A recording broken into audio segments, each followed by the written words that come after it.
ನಮಸ್ಕಾರ ವೀಕ್ಷಕರೇ, ನಿಮಗೆಲ್ಲರಿಗೂ ನನ್ನ ಯೂಟ್ಯೂಬ್ ಚಾನಲ್ಗೆ ಸ್ವಾಗತ. ಪ್ರೀತಿಸುವೆ, ಅತಿಯಾಗಿ ಪ್ರೀತಿಸುವೆ ಭಾಗ 15ರ ಪ್ರೊಮೋ. ಅಬ್ಬಾ, ಅದೆಷ್ಟು ಗಟ್ಟಿಯಾಗಿ ನನ್ನ ಹಿಡ್ಕೊಂಡಿದ್ದೀರಲ್ರಿ. ನನ್ನ ತಲೆ ಸೊಂಟ ಎರಡೂ ಹೋಯ್ತು. ಏನ್ರಿ ನನ್ನ ಬಾಯಿ ಲಾಕ್ ಮಾಡ್ತೀರಾ? ಅದು ನಿಮ್ಮ ಬಾಯಿಯಿಂದ. ನೆಕ್ಸ್ಟ್ ಟೈಮ್ ನಿಮ್ಮ ಹತ್ರ ಬರಬೇಕಾದ್ರೆ ನೀಡ್ಲಿ ಜೊತೆ ಬಂದ್ಬಿಡ್ತೀನಿ.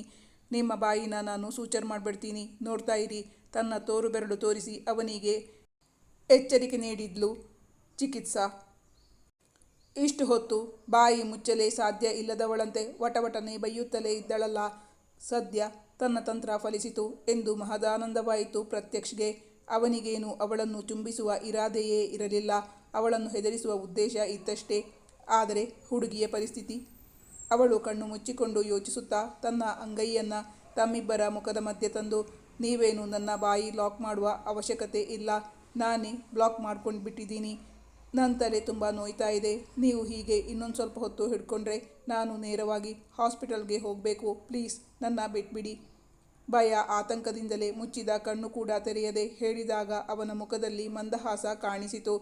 ಈಗೇನು ಬಿಡ್ತೀನಿ, ಆದರೆ ನಿಮ್ಮನ್ನು ಬಿಟ್ಟ ಮೇಲೆ ಪರಿಸ್ಥಿತಿ ಹೀಗೆ ಇರುತ್ತಾ? ನಿಮ್ಮನ್ನು ಹೇಗ್ರಿ ನಂಬೋದು?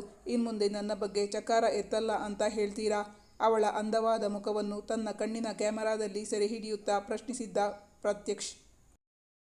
ಆಗ ಅವನಿಗುತ್ತರಿಸಿದ್ದಳು ಚಿಕಿತ್ಸಾ.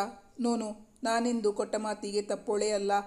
2 ದಿನ ಟೈಮ್ ಕೊಡ್ತೀನಿ. ಅಷ್ಟರೊಳಗೆ ನಿಮ್ಮಮ್ಮ ಬಂದರು ಬಾರದೇ ಇದ್ದರು ಕಾಲ್ ಮಾಡಿ ತಿಳಿದು ನನ್ನ ಚೈನ್ ಹುಡುಕಿ ಎತ್ತಿಟ್ಟಿರಬೇಕು. ಇಲ್ಲಾಂದರೆ ನಾನು ನನ್ನ ಫ್ರೆಂಡ್ಸ್ ಎಲ್ಲ ಕರ್ಕೊಂಡು ಬಂದು ನಿಮ್ಮ ಮನೆ ಮುಂದೆ ಧರಣಿ ಕೂತ್ಬಿಡ್ತೀನಿ ಅಷ್ಟೇ. ಅವನಿಗೊಂದು ಎಚ್ಚರಿಕೆ ಕೊಟ್ಟಳು. ಅವನಿಗೂ ಅವಳು ಅಲ್ಲಿಂದ ಹೊರಟರೆ ಸಾಕಿತ್ತಲ್ಲ, ಬಿಟ್ಟು ಬಿಟ್ಟಿದ್ದ. ಓಕೆ, ಆದರೆ 2 ದಿನ ಸಾಲದು. ಮುಂದಿನ ಭಾನುವಾರ ಹೇಗೂ ರಜಾ ಇರುತ್ತಲ್ಲ, ಆವತ್ತೇ ಮೀಟ್ ಮಾಡೋಣ. ನನ್ನ ವಿಸಿಟಿಂಗ್ ಕಾರ್ಡ್ ಕೊಟ್ಟಿರ್ತೀನಿ. ಮುಂದಿನ ಸಲ ಬರಬೇಕಾದ್ರೆ ಕಾಲ್ ಮಾಡಿಕೊಂಡು ಬನ್ನಿ. ಅವನು ಗಟ್ಟಿಯಾಗಿ ಹಿಡಿದುಕೊಂಡಿದ್ದ ಭಾಗಗಳು ಅವಳಿಗೆ ನೋವಾಗುತ್ತಿತ್ತು.